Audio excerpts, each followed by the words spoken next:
Hi guys, welcome back to the channel. Hope everybody's keeping well, and thanks for continuing to watch my videos. It's very much appreciated.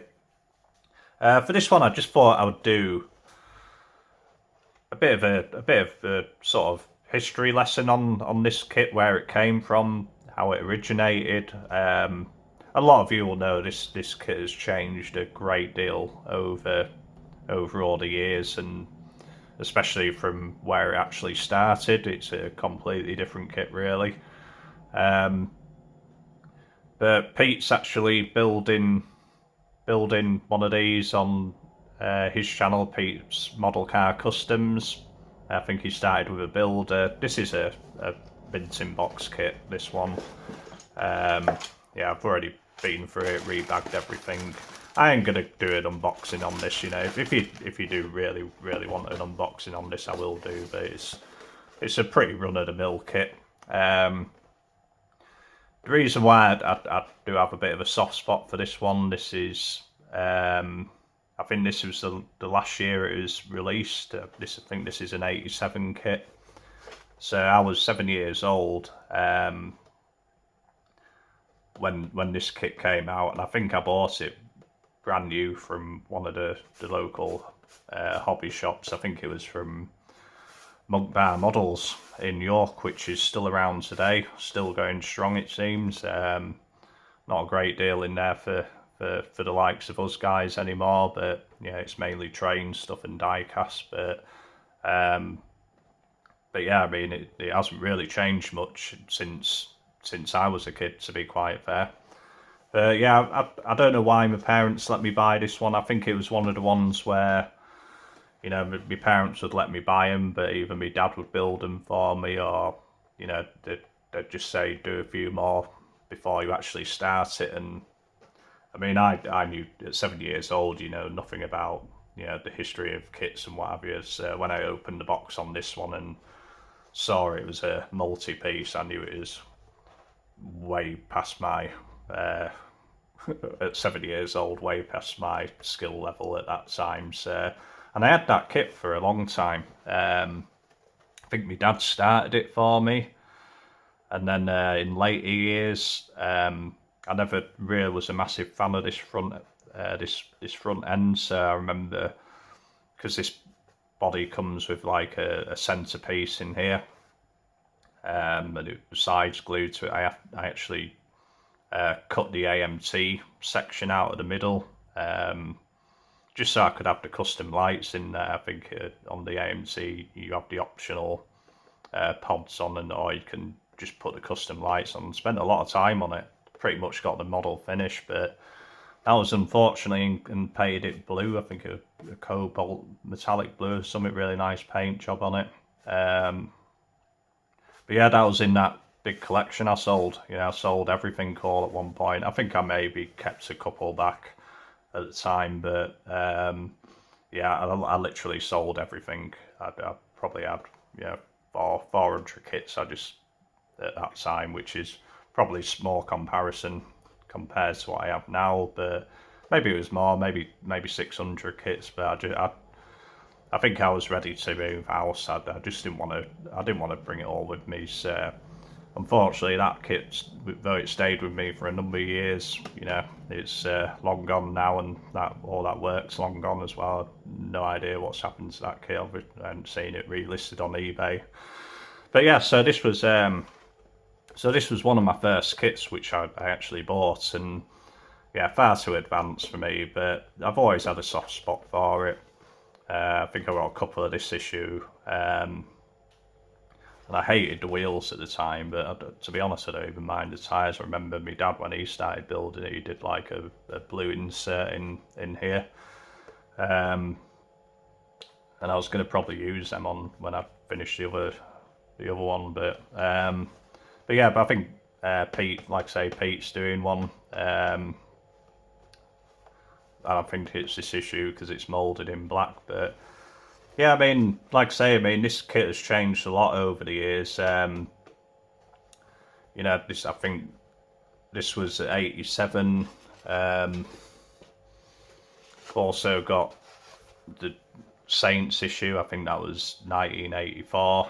I should really just look on scale mates before I do these videos, because half the time I don't know what I'm talking about. But yeah, maybe a bit of research beforehand. But I'm pretty sure this is around 83, 84. Exactly the same kit, chopped roof. Just moulded in red, and I think it has different wheels in this one. I think they only changed the wheels in the slightly later issue. But it's always a favourite kit of mine.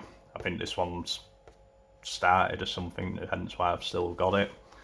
But they do build up into, I mean, this is just a rough builder, but you know, get past all the, if you get past all the having to glue the body sides together and what have you, they aren't too bad.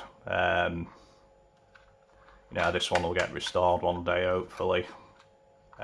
It's not at the top of my list at the moment, and I always thought that this roof chop was a little bit too aggressive for it, and for a long time I thought this was, you know, this is how the kit started life, you know, this was how it was originally put together. But you know, years go on, you learn more about the hobby and how these kits come apart, and so obviously that's not the end of the story. I don't have any of the 70s issue kits, but you saw this in the last video. I've literally filming this straight after the other videos. I've still not gone through this box at all and chucked out any of the garbage. I mean, I don't even know what that is, to be quite fair. But yeah, this was issued in 1960. It was issued in 2 boxes, I believe. I think this is called the rigid box issue. The other box, it was basically the same size as your other kits in around 57, 58. Yeah, I'm pretty sure they released this in that shape box, and then they released it in later years in 73 and 79. But this is the unchopped version. I've been after one of these for a long time. I don't think I've actually had an unchopped version before. So this is, I've not had any of the 70s ones, and yeah, I saw this, and yeah, I think Pete mentioned it in his comments to one of my replies on one of his videos, and yeah, I was watching it and I didn't bid a great deal of money for it, just because I think the pictures were literally, there's quite a few in the box. I mean, it is a nice box. Yeah, nice. It's lives up to its name. It is a rigid box, and it's stood the test of time pretty well. But yeah, there was a few different bits in these. The front grille was different. It was more custom grille, and sort of looked more like the 1959 front bumper. So when this came out in 60, they'd obviously tried to make it look like a bit of a custom. But yeah, they later changed all that for later issues. But it's pretty much stayed the same kit. This one was motorised, and like I say, I've still not got through any of this stuff to. I mean, once I'm done with it, there'll be hardly anything left in there.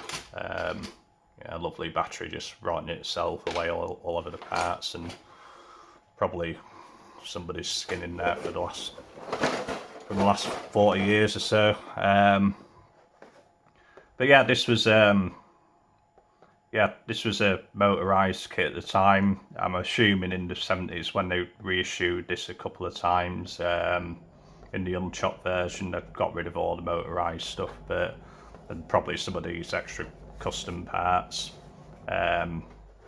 Should really have a proper look at it and see if them.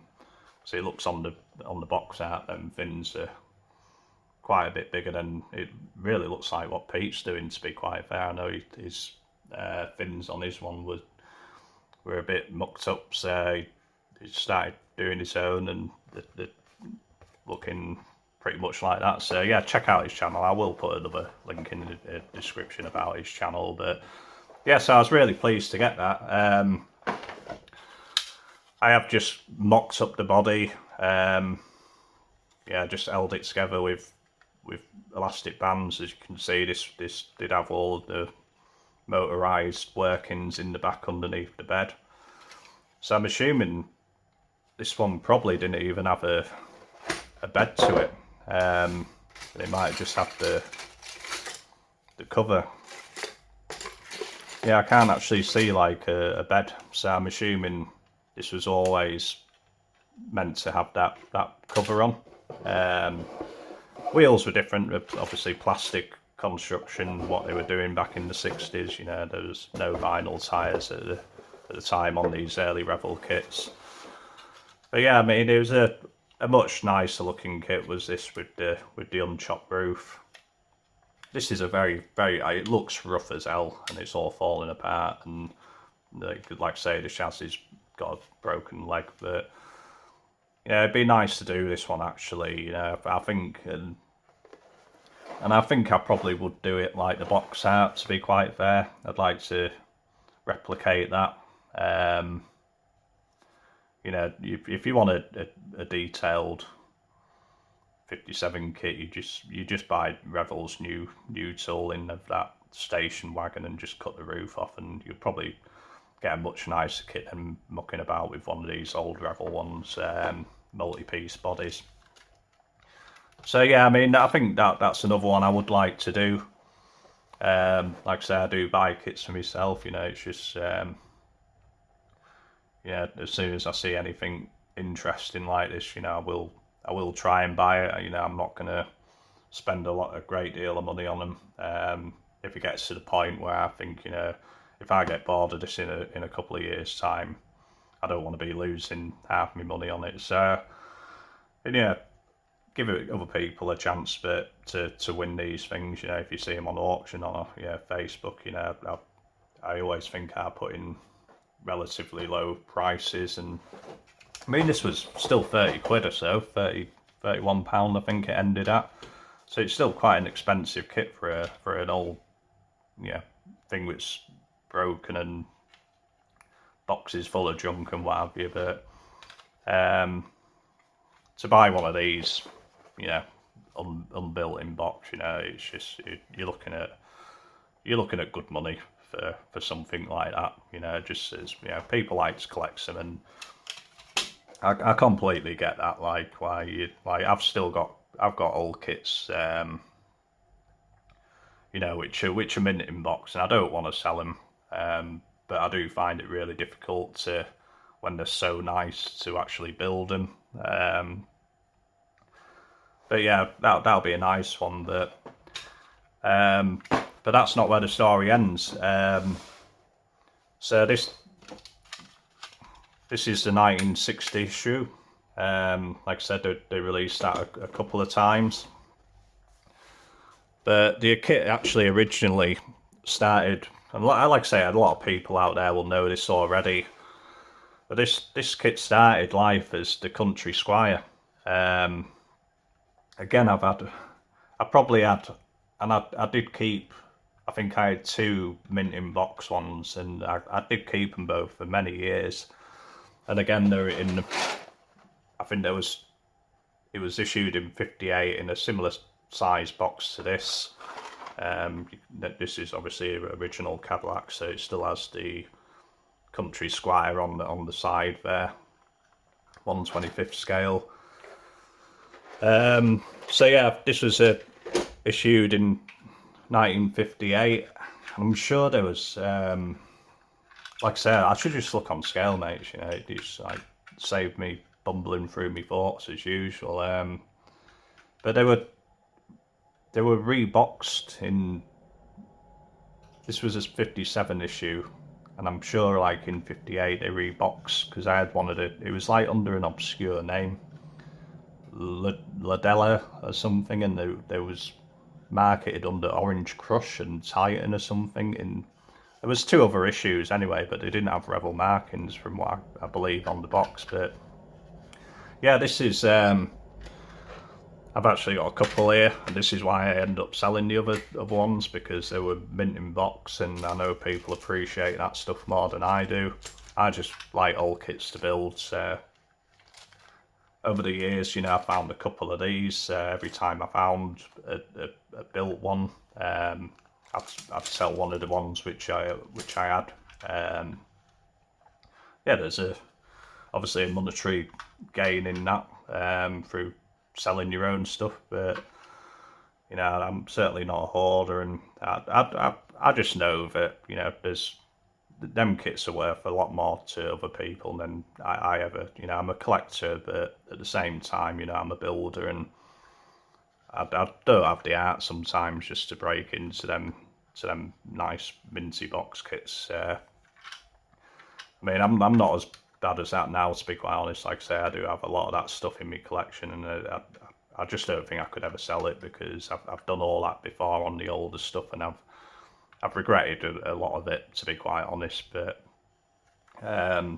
yeah, this was a Country Squire. They were never issued with windows in 57, 58. I think in 60 they put a screen, they put glass into the Ranchero. But yeah, 57, when this first came out, there was no glass from what I understand. At best you may have got a strip of the sheet acetate to make your own windscreen and what have you. But yeah, so I've got this one, quite a nice build up. Actually, not bad. It looks like actual wood laminate on there, to be fair. So yeah, so they're a lovely old kit. Again, there was always multi-piece body designs on these. Like I said, they still retain they obviously put the stock grilling for this release, and then changed it for the 60 release, because it was more of a customizing kit, I'm assuming. This one's a complete kit again.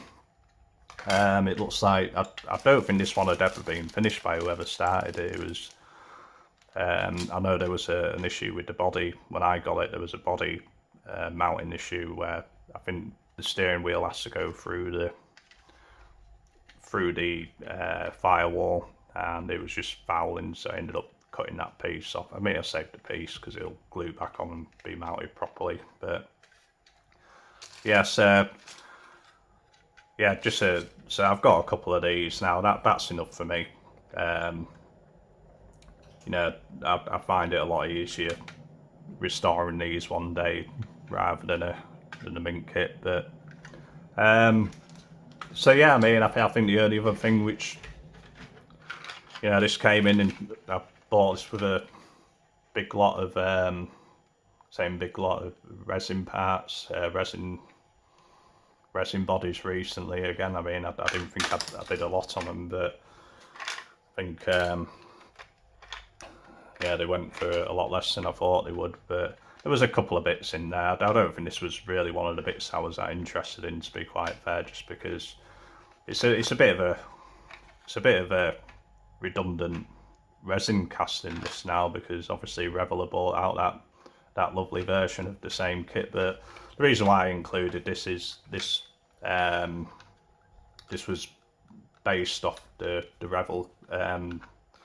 You can tell it was based off either one of the Rancheros or maybe one of them. I doubt it, but it's definitely from the original Revell tooling where they've started converting it. But like I say, it was just I'm not even too sure if this is Jimmy Flintstone or All American Models. I mean, it's got an interior tub and everything, but I don't think I'll bother ever doing anything with that one, to be fair. But so yeah, I mean, I thought it was just like I say, bit of a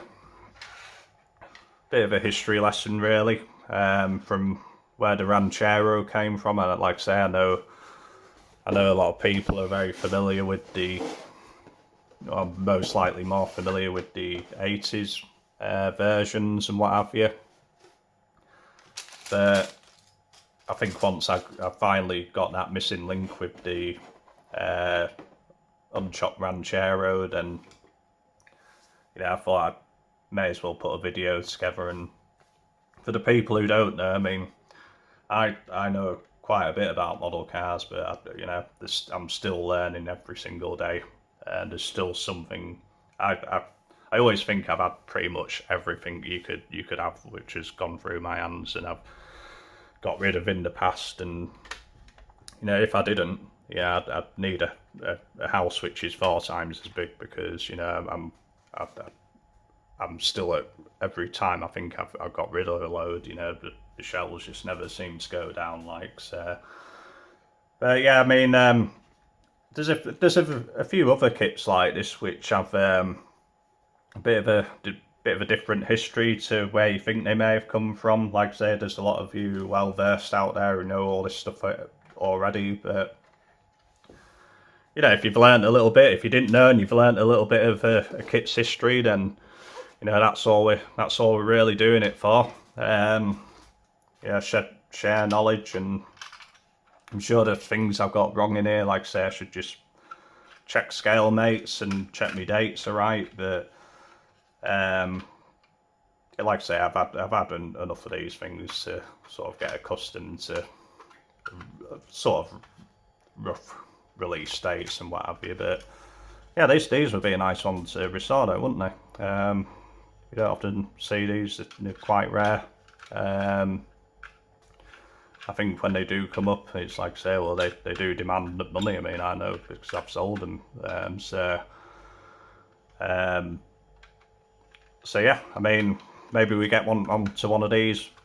And I would rebuild, like I say, I know Revell's done the new tool of the station wagon, but yeah, they haven't done a Country Squire, and it's always been one of, like I say, with that being one of my first kits, it's always been, I've always liked these Country Squires, and like I say, I've kept hold of these ones for a few years now. I think that was a more recent purchase. I think this was the first one I got, and it's probably actually the nicer kit of the two. But there's not much in them. They're both very, very clean builders. And both very complete. We just have to make the windows. Like I say, it's that just wasn't something that Revell had quite got to just yet. But like I say, there are a few other kits with other histories, which people might not be aware of, and I'll try and work them in at some point. But we'll box this video off. As always, to everybody who's commented, supported, subscribed, really appreciate it. It does actually help us a lot more than you'd actually think. We're just sat here trying to make videos which we think might be interesting, and when you do see people have subscribed and commented and enjoyed them, then that's what makes it worthwhile. To be quite honest with you, it's I don't think any of us really do this for a money incentive. I'm a long way off from that anyway, so it's certainly not something I'm too fussed about, to be quite honest with you. But yeah, it does. What I'm saying is it does really sort of boost us along, and gets us going for the next video, thinking of ideas for the next video, with me thinking of ideas for the next restoration.